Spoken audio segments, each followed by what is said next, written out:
youngest daughter birthday. May is a very adventurous month.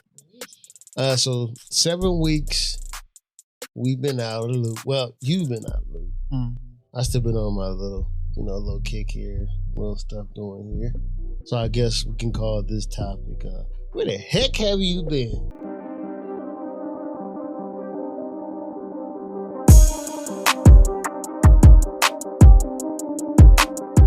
Welcome back to the podcast. I am Mr. Mo. And I'm Tiff. Oh, man, it's been a very long time. It's been a very long time. It's been a very, very long time. Since you have graced this stage. What's happened? Been very, very long. It's been a very long time. Been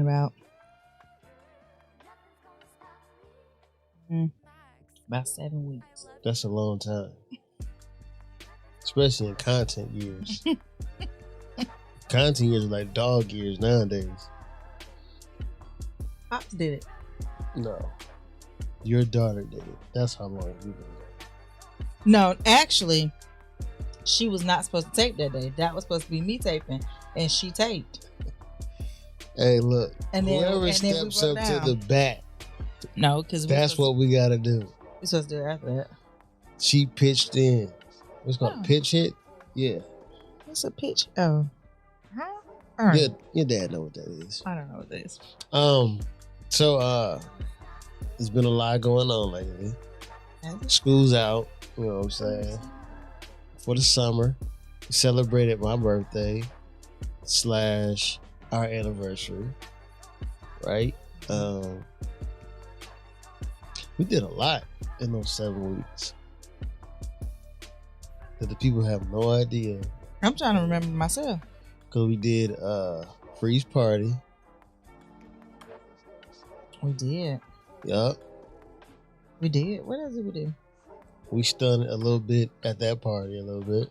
We did. The glow shoes and oh yeah, we had light up glitter sneakers. You know what I'm saying? Grills. And the grills. Then we had the chains. And yeah, we had chains. I had the whole the wrist frostbit.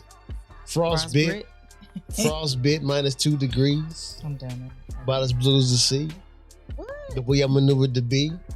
Hat cock, can't see his eyes. Who could it be? With that new blue Yankee on, who but me? I can't. But you Jay-Z. So showed out there. You know what I'm saying? Now school's out. You DJ'd that. DJ'd that. You came out of the woodwork. There's only one person that can do that. That is Bontavi. Well, I was about to say too, Nikki and Bonnie, but yeah, I was saying Nikki and Bonnie for the most part. That's it. Yeah. Other than that, anything good. Nobody ain't getting it. I'm like DJ Speed. I'm just chilling. I can't. Our youngest daughter birthday. May is a very adventurous month. So 7 weeks we've been out of the loop. Well, you've been out of the loop. I still been on my little kick here, little stuff doing here. So I guess we can call this topic, where the heck have you been? I was working and trying not to lose my mind up and there. So that's what you got. That's all you're gonna leave the people. that's what I got. Like that's real. That's real talk. I'm just saying though, but I mean, if I say it, then they'll be like, he just trying to defend his wife. But no, I'm just like, look, they're gonna hear it from the horse's mouth. Oh no, it was for us. It was survival of the fittest. It was either I can't say that. People be watching Pat. They be like, what? She was about to take somebody out. I felt like I was in time. But listen, life is life. I mean, I think people have to look at that. The challenges of life sometimes will make you want to step outside your comfort zone. I was ready to. I was like, it was like, nuck if you buck, but in 2025 save version. Is there a nuck if you buck though? That's how I felt. Like, because I don't cuss. Okay. You've been delivered. I don't fight. I don't argue. I don't hit nobody with no bottle. You hit people with bottle? No, you know that's the song. Oh, it's not the same. Oh, wait, that might be something local. I forgot you city. That might be some country song. I know city girls who hit somebody with a bottle. I've actually seen that. At first on TV it looked cool, but in real life, that's too throw much. some stuff. Okay, you used to throw some stuff, because they instantly start bleeding. It's not like they get hit and like that's it. Like they out. It's like mad blood. It's like split. You're getting hit with a bottle. TV will lead you in the wrong direction. And then you don't see nothing for real. Like, in real life, right in front of you, that junk is crazy. That changed your life. Bet. I ain't trying to see nobody get hit in the bottle. You don't want to. Continue. So that's why I said it was like Nucky B. Buck, but from a save, The only saved person I know that Nucky B. Buck is Peter. Of course, he'll slice that ear off. That to me. I did not get all the way there, but I felt like I was real close. You was close to Peter? I was really. The customize ear? I was really close. That's different. I'm trying to think. How saved am I? Like, have I been close to cutting people? I've been pretty good. I felt like I was teetering on the edge. I felt like I was teetering on the edge. So do you still feel like you save as you're supposed to be? Or? I mean, I was surprised that I was surprised at how much growth I said. I was surprised at the amount of growth that I had, because the things that I would have said, I'm gonna just say the whole school year. Some of the things that I would have said or would have done with the old me, I did not do. So I was proud of myself in that instance. Now there were still some things where I was like, ooh, I shouldn't have did that. Ooh, I shouldn't have said that. Ooh, maybe that wasn't the right way to go about it. And so I found myself having to just be very mindful and very, I'll say cautious, about interactions, about what I said, thinking it, but not necessarily always letting it just roll off my tongue. But I had to get to a point to where, hey, you can't step here because that's too far. Why, like that was the Like why though? Why you can't step there? I've seen a lot of believers, especially lately. I see a lot of them stepping left, right. It's a lot of people who let those things that trouble them. Is it a push? Because I love when the Bible says, "Out of the heart flows the issues of life." And I know it's all heart matter, but it's just one of those things that you just say to yourself, like, you see a lot of Christians stepping to the left or to the right.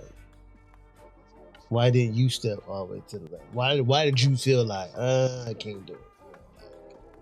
The things that I really felt that I'll say flesh wise that I felt like I should have done, or could I'll say not should have done, but could have done. I remember mom always said, you don't have to always Hulk out before you leap. Like one of the things she taught me is I don't have to rage out in every situation. I don't have to act out in every situation. And so because I feel like, or I believe most people don't look for me to have moments.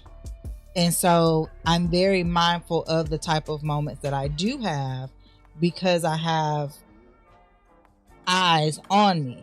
And when I say the type of moments where if I lash out and I go to the left, there's a plethora of eyes on me.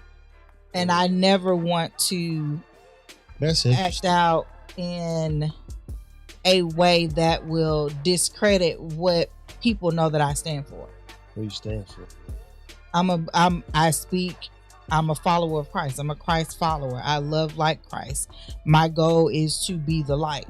So Jesus flipped tables over. I mean, yeah, that's he did. He definitely did. Flipped tables over. Got rid of whole areas. And whipped. Did. Whipped. And did. I'm talking whipped. How was your day at the thing today? Jesus came in, whooped us. Whooped our tails. So I mean, but I get what you're saying. So for me, it was one, I can have moments. I mean, that's what the whole thing taught me. But in lieu of just me doing what I would normally do and pop off, that for me is no longer a thing that I want to do.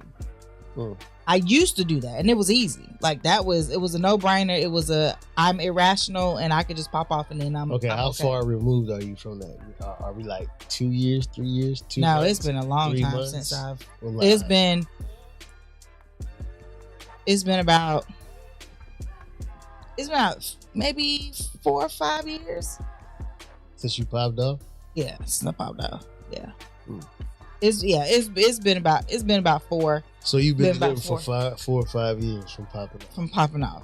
Now don't get it twisted. It's there, but I've learned that there are different ways to go about handling situations. Like what? Like what's the best way to handle situations? The best way to handle situations, I've learned really, is to communicate. Well, Mom always tells this what you ain't gonna do. That too. But that's what I'm saying. And with that teaching is Mom taught me, like, daughter, if you feel like you at the ledge and you can't step back, you got to call for help. That's fine. And so when finding myself at the ledge, all I could do was call for help. Because I knew, like, hey, if I go to the left, that's not going to be good. So it was, okay, I need to call for help because now I need some sound advice because my thought process isn't processing. The way I'm thinking, it is just not working. And so from that moment, what I learned to do is, okay, I had not been setting boundaries. I've been doing education for 5, 9, 8, that's 13, about 16, 17 years. Wow. In the education field total. And that's everything. And so in each arena, it comes as challenges. And so what I've kind of learned is if I pausing and looking back, if I do that correctly and all the time, what ends up happening is I can see where I didn't set my boundaries. I can see where there were times where I should have said no and been firm on my no that I wasn't. And so when I get there, it wasn't I didn't find myself in a burnout in what I do because I enjoy what I do. I love learning. I love teaching others in any capacity. It don't just have to be subject content area. It could be anything. We talked about that. But in that, it was like, you said you were going to do it and you started making the process of doing that and setting the boundaries and learning to say no and pulling back. But I felt like I probably wasn't doing it in a swift manner. So if that slacking up. So I was doing it, but I think it should have been something that was done with a quickened haste. Like it was a, you have some things where it's like an urgent matter. And so in those moments where I probably should have been speaking up, I really wasn't. And so I was just like, okay, I'm just be quiet because, I ain't heard no way. So if I say something, it don't matter. So in that instance, I think where I should have had the open mouth, I had the closed mouth. And that's where I had to get to a point where it was like, okay, now you got to reevaluate. So was this one of the most challenging years? This wasn't the most challenging year, but it was probably the most second challenging time. Third, well, if I count all 15 years, but in just teaching in general, this year was the second. I felt the same thing in at the end of year 2. end of year 2, halfway through year 3, and that was the same thing that I felt this year. Why am I doing this? Do I really want to be doing this? Now these are What thoughts are we doing? most people have, and I think whatever. No, you can't say most. I mean, most people. That's why I stopped. I put the filter on. Let me. Yeah. Let me do this. The training wheels are off. I'm walking. You're walking. I'm doing this. Okay, you backpedaling. So we're gonna say that some people do. You know, they like question where they're at. Like, why should am I really supposed to still be in this field? Am I really supposed to be trying to, go to Mars? I'm using Mars because I don't know. Pluto, people, well, Pluto ain't. I'm not supposed to be landing on the moon or doing stuff like this. And a lot of times I think to myself, is it a fatigue in? I always feel like it's a fatigue somewhere, whether it's spiritual, physical, or mental. It's a fatigue somewhere. Somewhere you didn't take time to upholster your physical matter or your spiritual matter or your mental. Your emotions are lined up in so many different areas. And I think, especially when you're just in one setting all day, like all day, like you gotta understand, like one setting from the time you get up to almost to the time you go to sleep. I think in a lot of ways you're gonna you're gonna have some type of fatigue. Yeah. Some type of fatigue is gonna drive you to say, hold on, am I really? Because you need a woosah from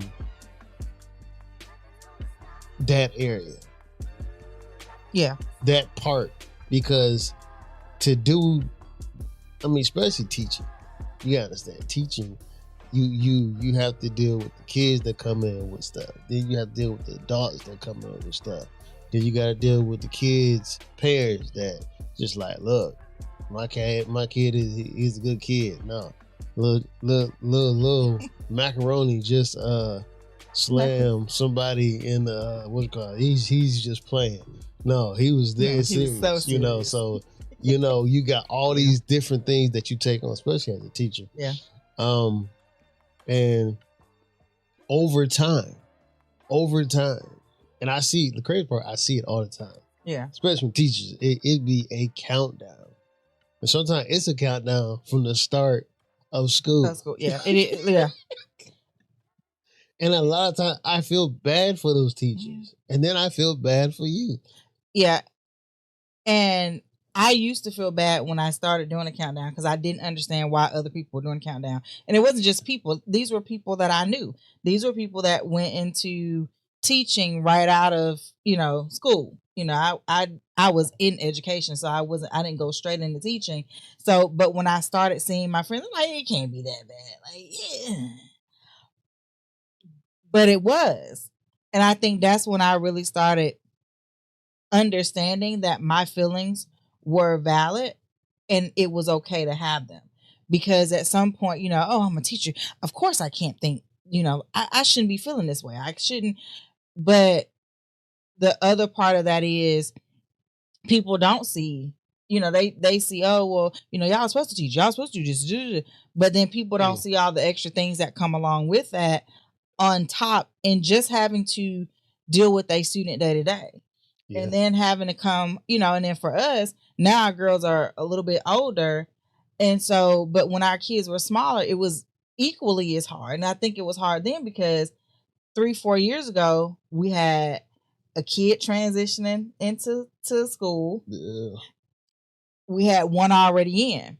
Well, now we're at a kid transitioning out of elementary school. And a kid moving on up. So I think that was the difficult part because now I gotta also take the teacher. I gotta be mommy teacher because now I gotta explain to our kids of, hey, I'm mommy and I can help you, but let me tell you from a teacher standpoint as well. So you have the inside look. And that was even said, our kids don't understand that they're teacher kids. So teachers are gonna be looking for them to do a little bit more. And teachers are going to be looking for them to not do certain things. But the one thing that I do for our kids and what I've learned this year is I learned to let them make the mistakes. Gotcha. I learned to guide them, but then I gave them the option. Either you can let me help or you can do it on your own. And then if I helped and it worked, okay. But if they did it on their own and it worked, okay, we got a win-win. And that was like the rewarding thing. But in order for me to be able to see that, that's where I had to start removing myself and my emotions from what my position was in my job and then doing things outside of that. Mm-hmm. So the balance and the fatigue that you talk about is not just, I realized it wasn't just me. I realize it's still not just me. I realize it's not just a city or a state or whatever problem. It's overall, and it's not just teaching. It's multiple professions where people are starting to feel this fatigue. And the one thing that I can contribute or attribute that helped me stay somewhat sane throughout the whole the whole idea and not being all the way wore down is because you created spontaneity and for as far as hey babe, all right, when you get off work today, this is what we're gonna do. Or hey babe, let's do this. Let's watch a movie. Let's order food and then we're gonna sit down and watch a movie. Kids, y'all gonna leave us alone for tonight. Well, I think feed y'all. I mean, you have to create those.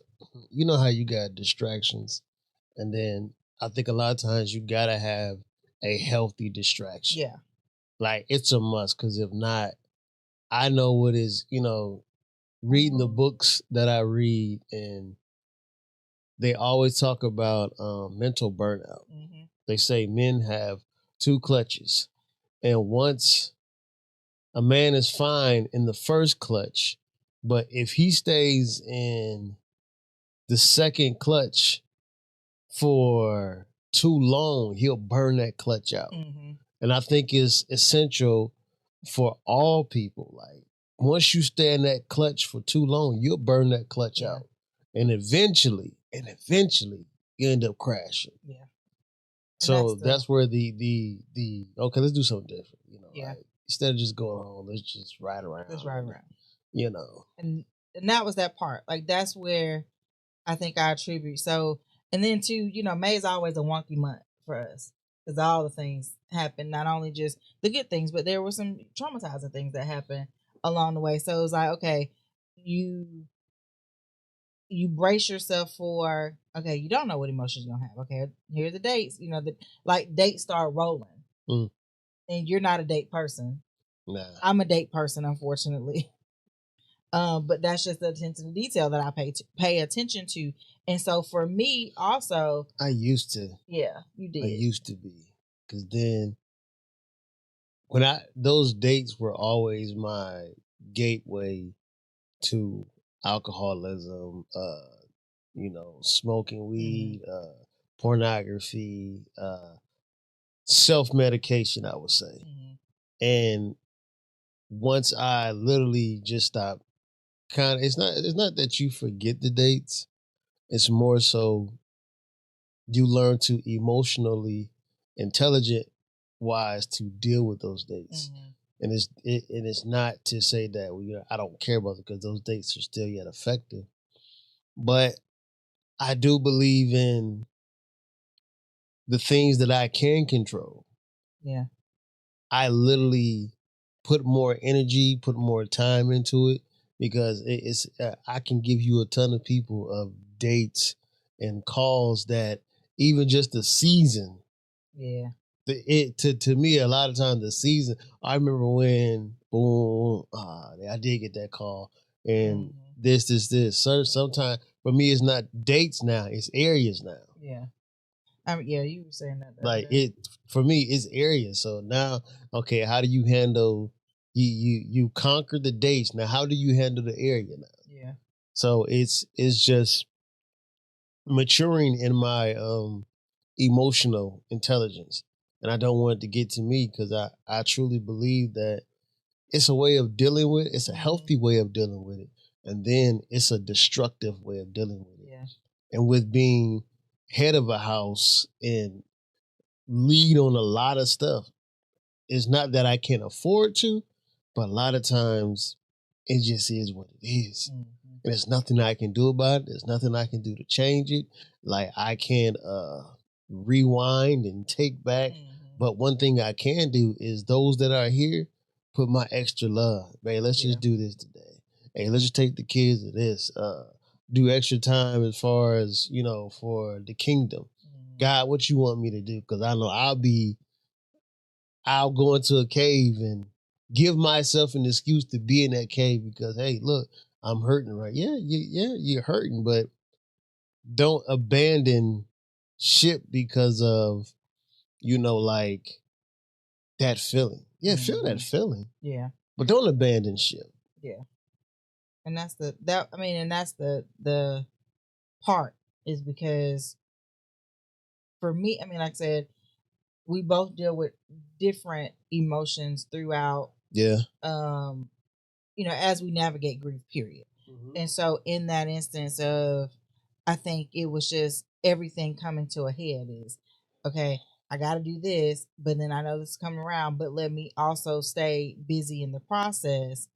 But in the staying busy, like you said, still being present. Yeah. And so that was, and I think all of that knowing, and then, some medical issue stuff came up. So I had like just a whole bunch of stuff. It was just from, I'll say from the beginning of April all the way through. And it was just navigating and not really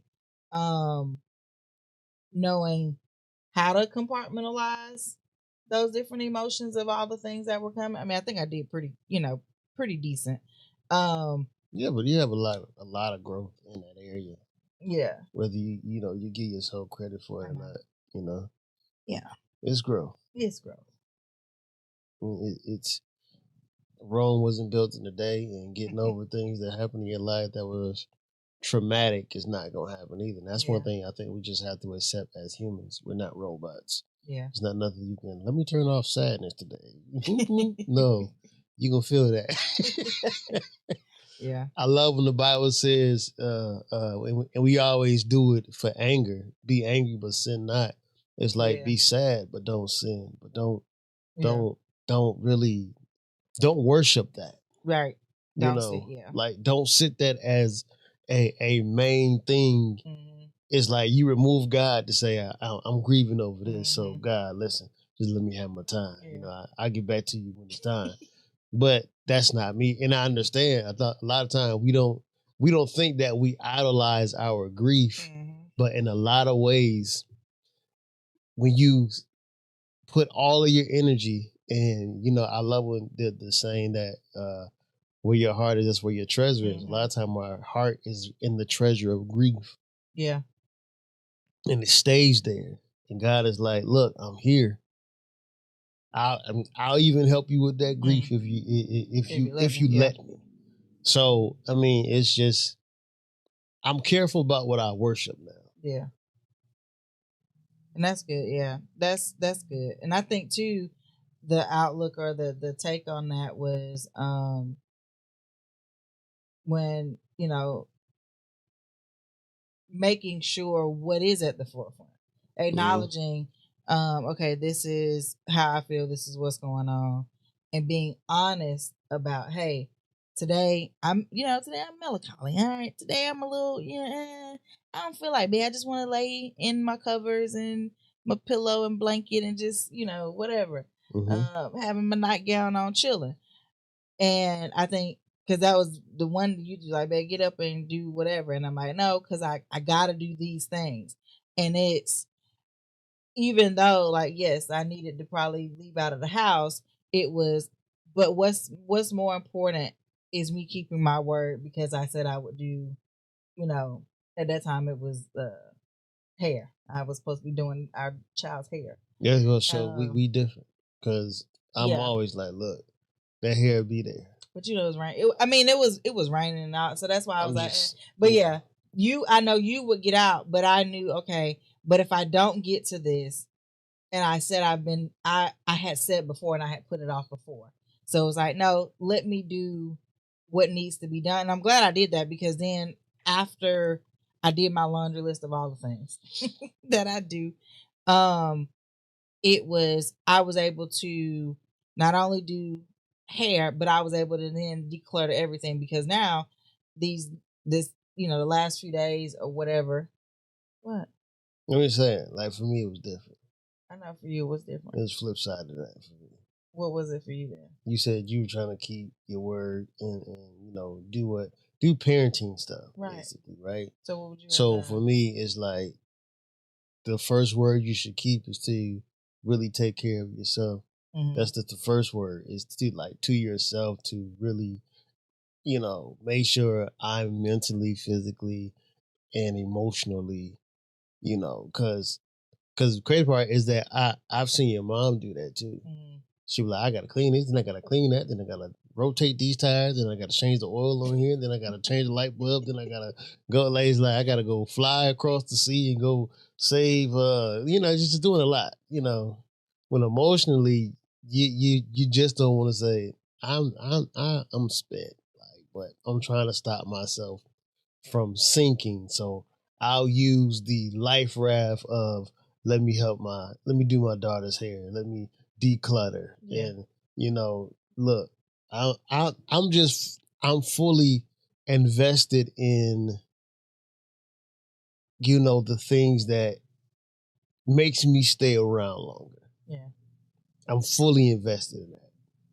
I'm trying everything in my power to don't stress mode, workout mode, make sure you're eating right, make sure you're taking that extra steps, even though you think you don't need rest, get that extra rest, because it's a lot of men that are burning out early.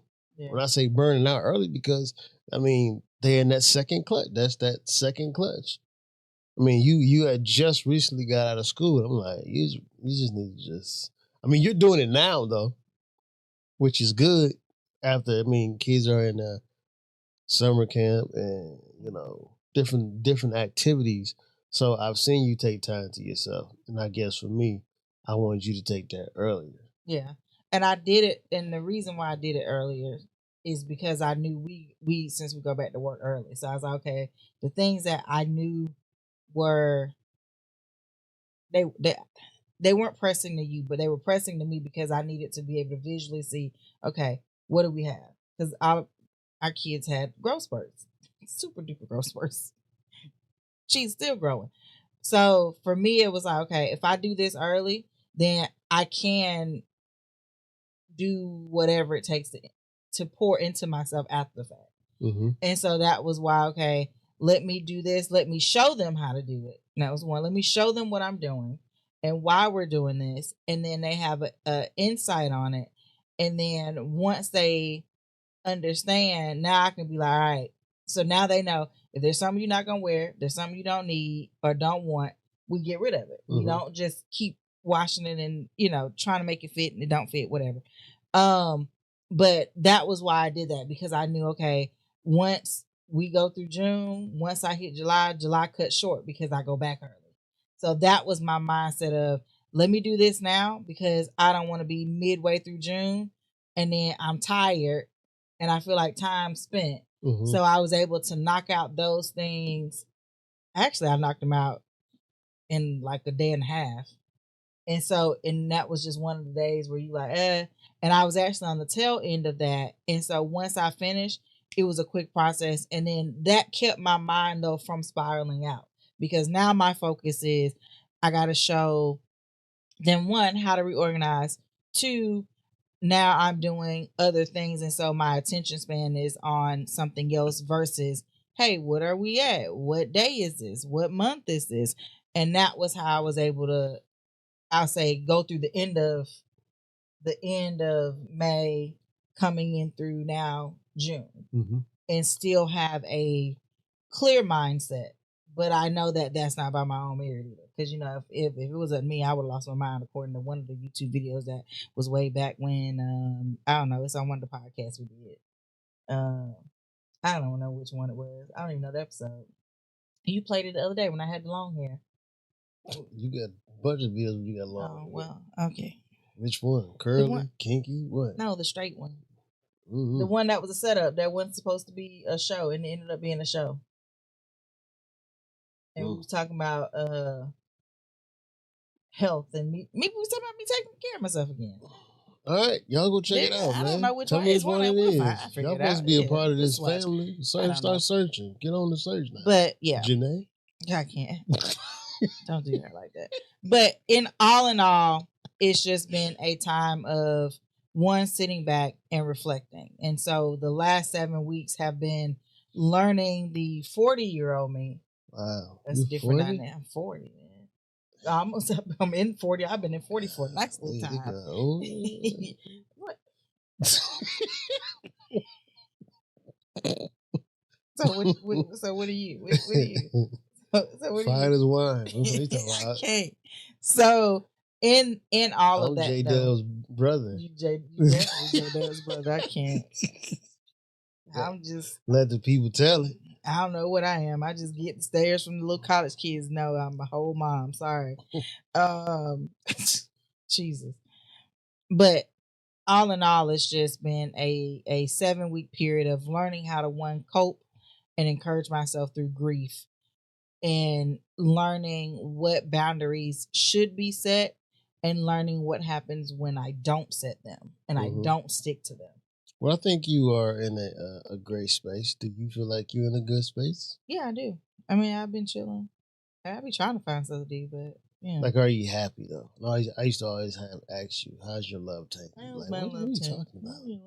Well, right now it's so much attitude with that too. What are you talking? What are you talking about? What? She used to ball her face up like she had lemons or something like that. What you talking about? Why are you asking me that? Sorry for asking a concerning question. So sad. It's a checkpoint. See where you at. You know what I'm saying? Jeez. Right now it's a little low. I'm hungry. I ain't ate. You ate. I didn't. I said love tank. Oh, that's my stomach tank. My bad. Oh well, I have to be really well. We were supposed to be having date day. We did podcasting. We did have a date day. Today. Yes, we did. No, we were supposed to go. We were supposed to do the thing you saw. What's the thing? Okay, never mind. I can't get it right.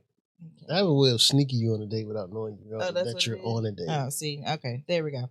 I'll do it in a heartbeat. You do. I'll throw on a TV series and we both be sitting in here watching TV. So to me, that was our date. To me, I consider that a date. I don't know if you want something more lavish, like Cheesecake Factory or. Hey, take me Cheesecake Factory. I'm gonna eat too real good. You see that video that guy had? Hey, you know what I'm saying? I am not too good for Cheesecake Maybe I'm missing it somewhere. Hey, but for me, that's to me. No, remember you had me guess all the spots. Oh, that was a setup. What are you talking about? See, I can't. That was to get you to pick something. That was so lame. Did it work? It worked. It worked. But now I'm sitting here. I've been wanting. Backfire. Not gonna happen. What's going on here? Okay. Love tank. It's full, y'all. Okay. Obviously, it's not. I just been wanting that ice cream. I really don't need it. All right. So how's your love tank, babe? Love tank is fine. As long as I got you with all the giggles and side stuff, it's just crazy. But anything for anybody who is at that point of hawking out. Heard a lot about this hawk. Don't do it. I'm familiar with the hawk myself. And sometimes I look back and I just be like, man, don't. You were broken. You was a broke dude. Yeah. You were a broke guy who was hurting, didn't know how to deal with his hurt because each date that rolled by that I didn't understand why a specific person was missing out of my life spiraled me. Yeah. And I think that's where most of us are. Yeah. Or different trauma stuff that happened in my life that just have you. I think questions leave you broke. Right.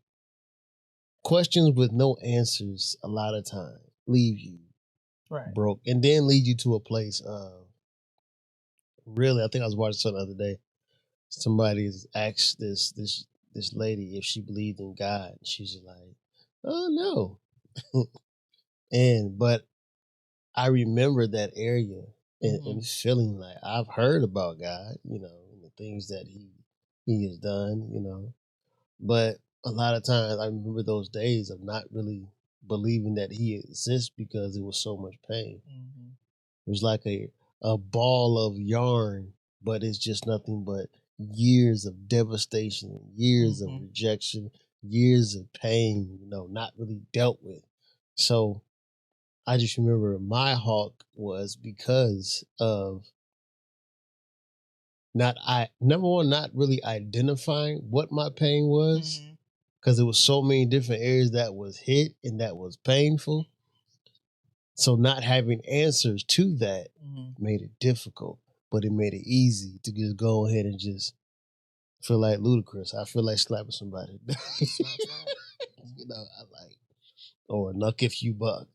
So many different things but what can you tell somebody who's yet still, believer or non-believer? Because I believe it's something that will eat at you and eventually take you out.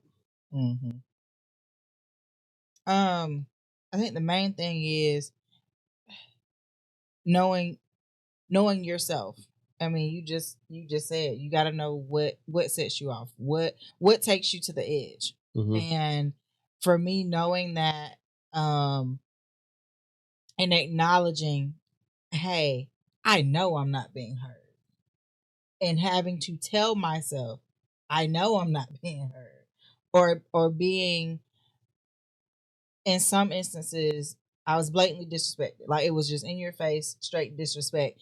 And that's where I had to fall back on, what are our teachings? I knew that there were just certain people that I couldn't call and talk about. Hey, yeah, let me tell you what happened today, because then they're going to be ready to ride. And so what I really had to do is, okay, God, what is in me? And this is for the believer. God, what is in me that I need to still work on? And it was just evident. And it was, I had to learn that in certain instances, it was me. And it was the way I was approaching things. In certain instances, it was not. But then what did I do to cause that? So I couldn't play the victim. And a lot of times when we do hulk out, we're hulking out and we're pretending, or we are playing the victim, but we never say where we went wrong.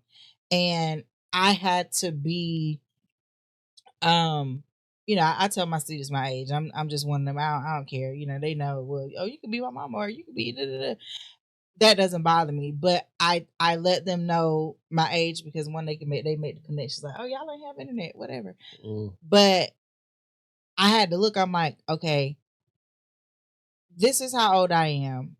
And the issues that are arising from the people that it's coming from, or I'll say the tension that's there. How old are they? How long they been doing this? And when I say doing this, I mean doing life. And I had to be mindful of whatever I said and however I responded, there was going to always be a reaction. And sometimes the reaction came immediately, and sometimes it came down the line. So I had to never, ever play the victim. And in moments where I did find myself wanting to be the victim, I had to be like, okay, God, check that spot right there, because I'm wrong. And then be big enough to apologize and say, hey, you know what? That wasn't the right way to do that. And then from there, to openly admit, hey, I shouldn't have rolled my eyes at her, or I should, forgive me for that. I didn't mean to do that. And then when I had to always be in a teachable, I had to be in a teachable mode. I'm a teacher. I'm an adult. We all make mistakes, but then I had to also be teachable. So I had people say, well, maybe you should just listen. You know what? You're right. And then I had to also reflect on some of the teachings, because we've been learning about the discipleship. And so a lot of that is, I had to reflect back on that. Okay, am I really doing this thing to where somebody would want to follow Christ? Am I leading others to Christ? And then in the moments where I wouldn't, I'm like, yeah, no, I need to check that. And that was the thing, because I remember somebody texting me something, and my response was, I knew I could pop off, one, or I knew I could do the right thing. And I said, I'll address it. No, I said, my goal is to just love like Christ. Mm-hmm. I'll address it later. And then in the moment of me addressing it, I didn't know what later was, but it was, okay, God, now you got to give me what I need to be able to address this situation to be able to make it whole again. So it was just a lot of falling back on teachings that we're getting in our own ministry, a lot of the conversations that we have, and then being big in the fact of not boasting and boosting myself up. If I'm wrong, I'm wrong. Yeah. Like, I got to admit that I'm wrong. And a lot of times that's where we hulk out. We don't want to admit we wrong. And so when you start to admit those things and you start to realize, like, hey, I better check inwardly before I lash out, that's where I started finding my checkpoints. And so to avoid that, you just got to be honest with yourself. And then the last two things is kind of combination is have boundaries and say no. That's where I find that a lot of things where I probably mentally and emotionally, and even sometimes physically, could have preserved myself if I would have just set the necessary boundaries and said no in instances where I said yes or I said no, but still ended up doing it anyway. And that's the one thing that I'm learning as I get older, because as I get older, and like I said, you got all these different health things, or I can say all these different health things, but health is coming into play with me. I'm learning that if I don't have healthy boundaries, that could be detrimental on my health. And so in order for me to preserve myself spiritually, emotionally, physically, not only for my own well-being, but for my family, we got to take a moment to step back and to reevaluate and set those boundaries. Mm-hmm. And I think that's the biggest thing that I would give to someone who is feeling like, what is this? Why am I here? I'm about to snap. I'm gonna lose my mind. That's all the thing. I'm gonna lose it. I want to do it. I'm done. I can't. I won't. Like that. Those were all the words that I kept saying over and over and over. So whatever I was saying out of my mouth was kind of playing out, but I knew that as it was playing out, like Mom says, you got to snatch it out. Yeah. So instead of starting to say, I'm about to lose it, it was like, all right, I got it. I'm gonna handle it. We're gonna talk. Okay, you need to relax. You need to chill. And this is sometimes me talking to myself. And so I really had to learn how to do that, because I couldn't just stop and call, hey, babe, I could, but in reality, I can't just stop and call you and be like, hey, this is issue right now. And so I need you to talk me on the ledge. No, I got to be able to talk myself off the ledge too. Gotcha. I can't just depend on you. I can't just depend on Mom. Now, the moment that I'm doing it and it ain't working, now I know I got to reach for help. Mm-hmm. And that's where you got to have a good circle of people that will tell you when you're wrong, help you fix it, and then give you tools to where you're not there again. Definitely. What you got? Well, we said it. So. Oh. But it's Mo and Tiff podcast. Well, I said it earlier. Listen. But yeah. You want to know where the heck you been, Yeah. That's the thing. That's what I'm trying to figure out. So now we understand where you've been. But never once, I want to say this, never once did it not fall in my heart like, yo, I miss podcasting. I gotta get back to it. But I knew that I had to get myself to a point where I knew, okay, this is what's going on. Okay, are you at that point now? But to podcast? Yeah. Yeah. Or is this a one and done? I ain't no one and done. There's questions there. Don't hawk out at me. So, that's what the people want to know. Like, can I look forward to seeing you more, or what's going on? Yeah. So don't talk to me. Hey, talk to them. I'm just asking the hey question. you right there and over there somewhere. You You know at your gaming chair, you sitting at your computer. You Don't just watching shoot us the on the phone. You listening to us as you're driving. Guess what? Rise. Rise is the perfect coffee. Hot cocoa, matcha. They have vitamins now. They have like the gummy chewables. And you can also get yours by clicking on the link below. I promise you, I got off of it for a long time. I am back on it mentally. Clarity is back, and I'm having less inflammation outside of this knee when the air hit it cold. So I challenge you to get your bag of Rise. Oh, and don't forget, they also have a discount because it is Father's Day coming up. And so get your dad, your granddad, somebody, some male figure, Rise. First of all, y'all don't care about us that much. Stop, they do care about us. But I'm ready to jump back in. It's a must. I mean, we see it all the time. We say it all the time. Why are you looking like that? Because I'm just doing what people was asking me. You know, who was asking you that? I can either confirm or deny. I can't. Confidentiality is very important. So you say, "Oh, I'm gonna just put her on here and then she's gonna tell me." Figure out. Don't let me tell. It's your testimony.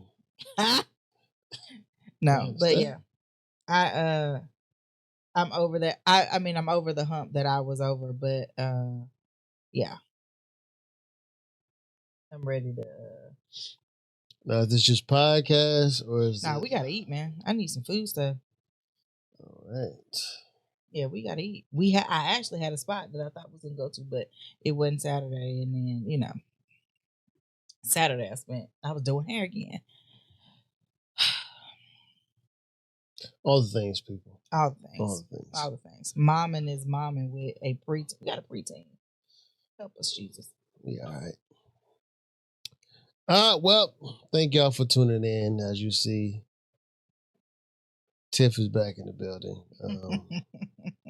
Mr. Mo. You know Mr. what it is. You know what it is. I'm here. You see me. Well, thank y'all for tuning in. But I'm Mr. Mo. And I'm Tiff. And remember to keep God first. And the rest will be added.